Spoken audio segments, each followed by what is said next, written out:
عليكم السلام ورحمة الله. Je travaille à l'Institut Paris, sur la Paris, laboratoire d'intelligence artificielle. Alors moi, ce que j'ai préparé, c'est une explication à le titre. Donc, le titre, le thème, c'est la segmentation d'image par analogie. Donc, je vais expliquer le premier terme et le deuxième.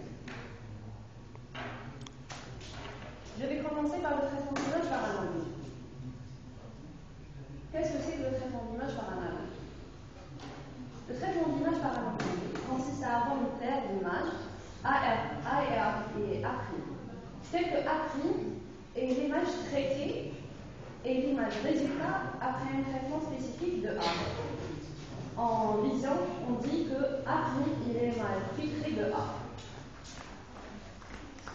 Depuis une paire A', je voudrais avoir l'image résultat d'une image quelconque B, une image résultat de la même façon que A' a été retiré de A, c'est-à-dire ça.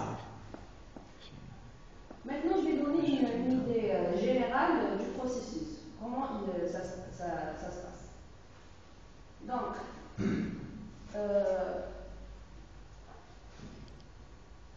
j'ai l'image A et A' et j'ai l'image requête B.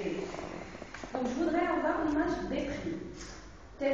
Donc, la transformer de B de la même façon que A' a été transformé de A sans savoir le filtre qui a été appliqué. Donc, qu'est-ce que je fais? Pour tout pixel Q de B, je vais chercher son similaire dans l'image A, P. Donc, bien sûr, j'aurai plusieurs pixels similaires. Je choisirai un suivant une certaine méthode. Donc, une fois que j'ai trouvé le pixel P, je vais chercher comment il a été transformé dans l'image A'. Par exemple, ici, j'ai pris l'exemple le plus simple. Ici, il suffit c'est le recoloriage. Le rouge devient vert. Et donc, de la même façon, je vais colorier le pixel Q dans l'image B' plutôt, avec la couleur verte. Donc, une fois le processus terminé, j'aurai l'image correspondante.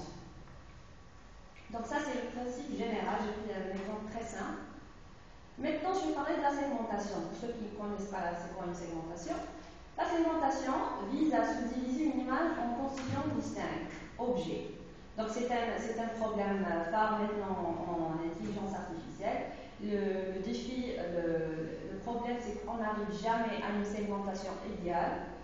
En général, maintenant, les segmentations, ils prennent toujours un domaine spécifique, par une imagerie médicale ou autre. Ils font de la segmentation. Donc, je dois découper une image en différentes régions ou contours.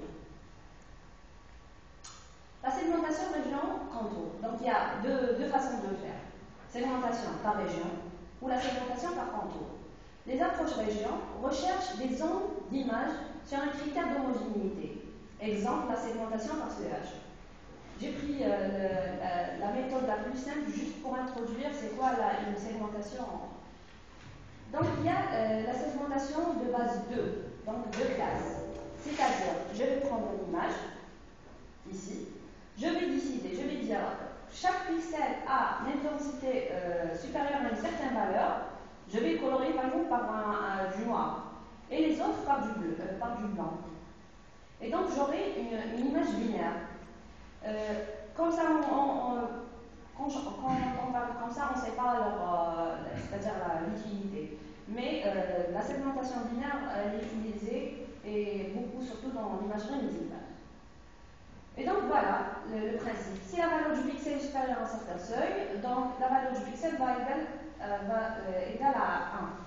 Si la valeur du pixel est inférieure à un certain seuil, alors la valeur du pixel va à 0. Bon, là, à 0, on n'aura rien du tout.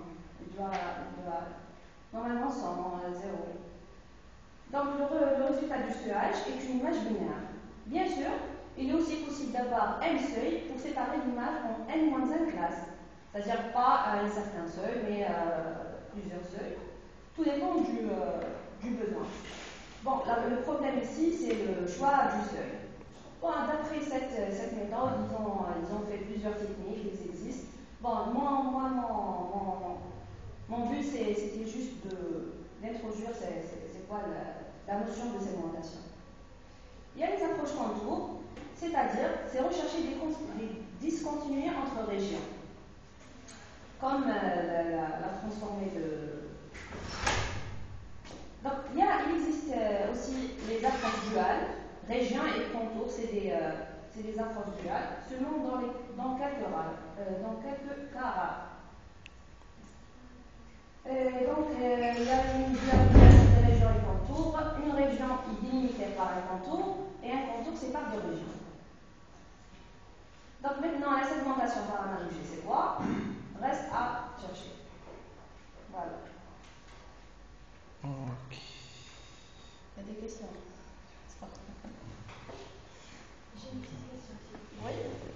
Dans l'image 4, si les pixels dans l'image 4 ne correspondent pas, et pas de pixels correspondant à l'image d'origine, qu'est-ce qu'on fait? Il y a toujours un pixel correspondant, ça dépend de votre algorithme. Là, j'ai mis l'idée générale, on doit rechercher. Mais vous, dans votre approche, vous devez faire en sorte que chaque pixel aura son pixel correspondant. S'il faut, il faudra ramener beaucoup de paires en entrée. Juste une question. Par rapport à la correspondance, vous avez dit que pour chaque rouge, je vais associer le pixel vert. Mais est-ce que ça peut être une texture? Pour le rouge, je vais associer une certaine structure, l'arbre. Au lieu d'associer une couleur, je vais associer une texture. Dans la région où il y a le rouge, je vais associer une texture. Oui, ça dépend. Ok, et par rapport aux applications, c'est dans quel domaine il est utilisé? En fait, le domaine par analogie, c'est un domaine vraiment très restreint. Les applications que Gary Kane, c'est pour l'analyse de texture, les texture synthetic dye. C'est pour synthétiser des textures à partir de petites. Ah, voilà. Voilà. Donc on revient à la question de la texture. Il y a une seule application, elle est faite par, je ne sais pas, je me rappelle pas de son nom. Non? C'est le recoloriage d'image. Une image où il recolore. Voilà. Okay. Donc il n'y a pas assez d'applications. Nous, on veut l'appliquer pour un problème plus, je vais dire sérieux, c'est la segmentation. Okay. C'est-à-dire à partir, par exemple, d'une image, j'ai par exemple, l'image A', je vais dessiner les contours avec mes mains, manuellement. Après, je cherche à avoir l'image filtrée, c'est-à-dire l'image avec les contours pour chaque image B en utilisant l'analyse. Ok. Pour simplifier la segmentation, ça va accélérer la segmentation. Si vous faites. Ça va être un modèle de base, c'est ça. Vous aurez un modèle avec lequel vous allez comparer l'analogie. Voilà, ça qui. C'est comme. Notation. Ok, très bien. Merci.